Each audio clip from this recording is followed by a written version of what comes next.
We sometimes give the best version of us to the wrong person. এই কথাটা কতটা সত্য? আমরা কি করে বুঝবো সেই মানুষটা আমার জন্য নয়?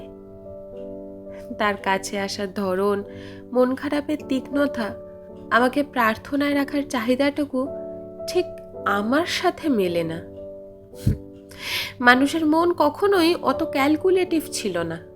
না হলে যেখানে ফেরত পাওয়া কম, অধিকারবোধ নিম্নতর, চোখের জল মুছিয়ে দেওয়ার মতো কার নরম আঙুল নেই, সেখানেই আমাদের নিখাদ সমর্পণ থাকতো না। অঙ্কে ভুল হলে বাদ দিয়ে খুব সহজে পরের পাতায় যেতে পারি, কিন্তু মানুষকে তো আর অমন আড়াআড়িভাবে কেটে দেওয়া যায় না। যথেষ্ট সময় লাগে। আমাদের একসেপ্ট করা লাগে, কাঁপা কাঁপা ঠোঁটে নিজেকে দায়বদ্ধ করতে হয়।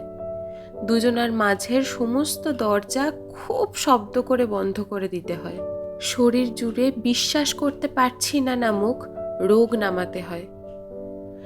কেউ কারো খুব কাছে থেকেও লক্ষ যোজন দূর হয়ে যায়, আবার কেউ বহু দূরে গিয়েও কারো থেকে এক পাও নড়তে পারে না।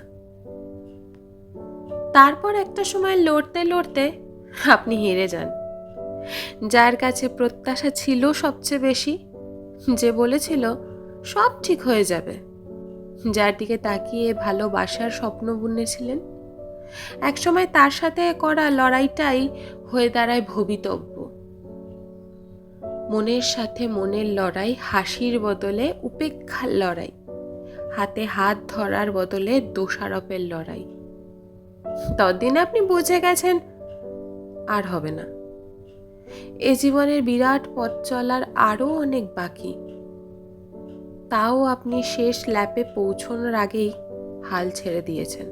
যাকে সঙ্গে করে দুনিয়া জিতে নেওয়ার প্রস্তুতি ছিল, তার সাথেই লড়তে লড়তে আপনি নিজের কাছে হেরে গেছেন। তখন খুঁজতে থাকেন নিজেকে। রাত্রে অন্য পিঠে ঘুরে শুয়ে চোখের কোল থেকে জল বালিশে ছুঁয়ে গেলে, অনেকটা একাকিত্ব জড়িয়ে ধরলে নিজেকে খুঁজে চলার তাগিদ চলে। কেউ কেউ খুঁজে পান হারিয়ে যাওয়া সেলাই উল্কাটায়, পুরনো ডায়েরির হলুদ পাতায়, হারমোনিয়ামের রিটটা আবার আঙুল বুলিয়ে। ওই খুঁজে পাওয়াটাই আসলে জিতে যাওয়া।